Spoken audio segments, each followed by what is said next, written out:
So this is a video all about how I explain IT career paths to my students in about 5 minutes. So first of all, it does depend on your background.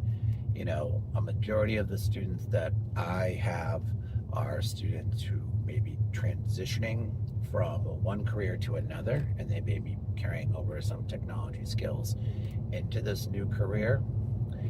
Some of them have completed a degree and are now, looking to enter their career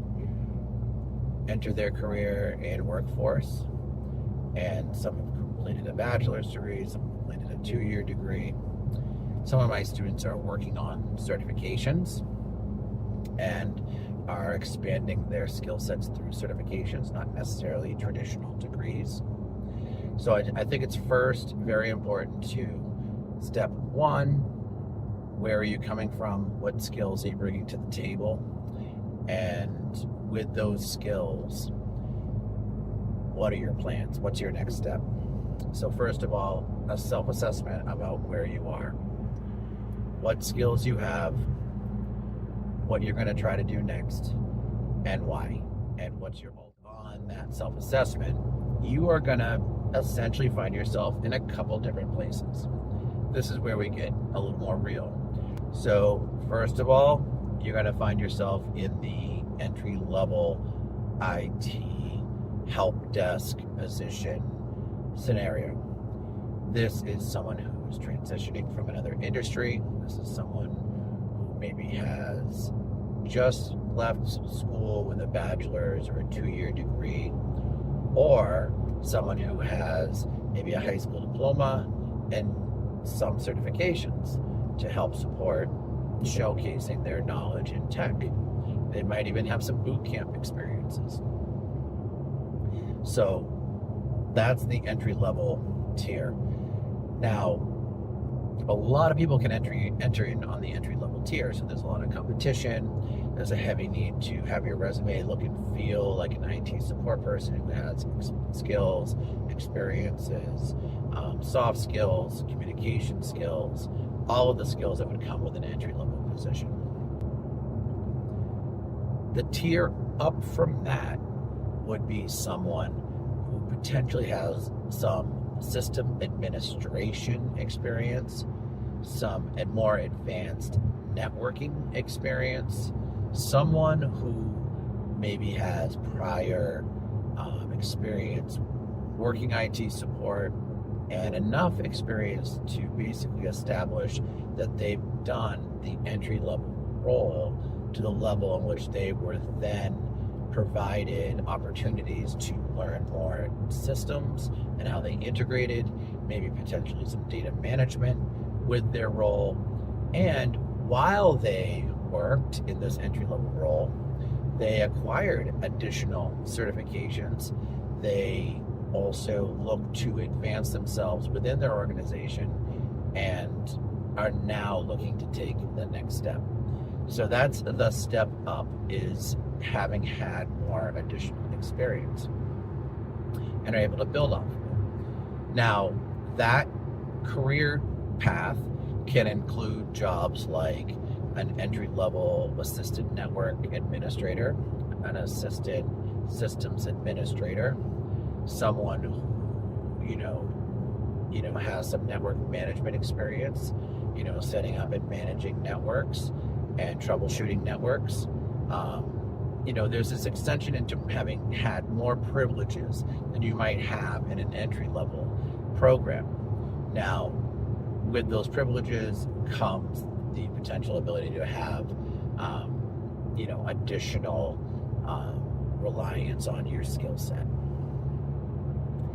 Now, we're seeing these roles are also getting more complicated by the new technologies being added. So, knowledge around AI and how that integrates with systems, advanced cybersecurity skills, more advanced than maybe a tier 1 person. So in the first tier, I will add that, AI skills, cybersecurity knowledge and network security skills are extremely important. But at this tier 2, now you're becoming someone who's becoming more responsible for those issues on a system and how AI is working, choices of software, how things are implemented start to become part of the picture. Now, next level up in terms of IT support. So in terms of IT support, now we're looking at potential entry-level network administrator roles. These are people who've done maybe a Red Hat certification to the level of a systems administrator or more advanced Red Hat systems administrator.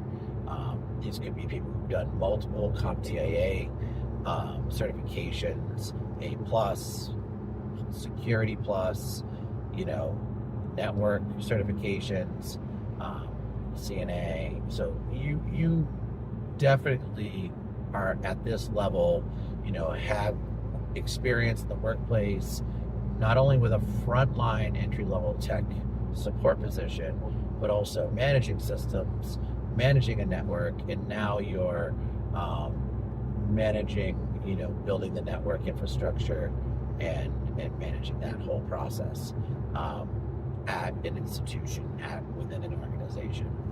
So you're going to have much more advanced certifications. You're going to have, certifications around network management, systems administration, network design, and you're going to have such fine-tuned experiences that you're going to be able to build networks from the ground up, and be able to choose hardware and choose management platforms. So in terms of IT support and entry-level roles, that is basically what I would put into the 3 tiers of career paths. Now, I would say at any one of these stages, you can add on additional skills which can take you into different directions. I would say one direction is maybe you're more interested in programming. You can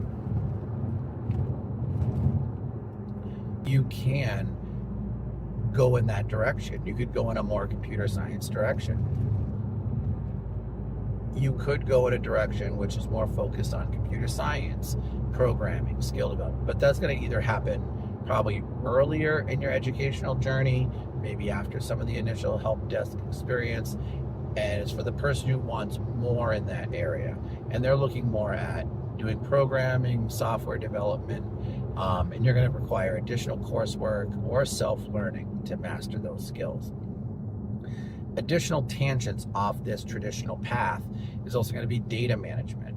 So just remember, as I mentioned programming and I mentioned data management, these can come in a lot of different titles. They can come in titles which are flexible, different types of roles and different types of organizations, like data analysis or, a data manager. But ultimately, at the end of the day, this is where your role is much more focused on day-to-day management of data. This could be on a network. This could be within a system. And it's probably going to definitely require a cybersecurity component. So that's an important factor too. That's the crossover of the knowledge of skills that you start to see between the entry-level paths and these more advanced paths. That could also be some cloud technologies that are going to be integrated within that path. Then at the very tippity top of this are those who are higher level programmers or systems administrators who have programming skills that they not only adapt within the systems that they manage, like higher level Linux administrators, people who utilize a variety of programming languages on systems to, get tasks done within organizations. This is where, a full computer science bachelor's degree is essential, and in some cases a master's degree in science. So that's where you're having a much stronger focus on object-oriented programming languages, different programming skills, software development, development of applications for implementation within an environment. So you're actually a developer within an environment for a specific business. to help that business function better. You're not just like part of the process of developing the software. You're actually, not just creating it, but you're also creating it for an organization itself to work as an internal piece of software. But at the end of the day, that's how I would, for my particular students, frame out frameworks of career paths, especially as it relates to IT. You have your entry level, and the skill set that comes along with that could be some transferable skills from another role, and maybe you're adding to that experience with certifications, education. Then you have your middle tier, which is, advancing off some experience into maybe another, more niche area of that experience. And then you have your third tier where you are developing more advanced skills.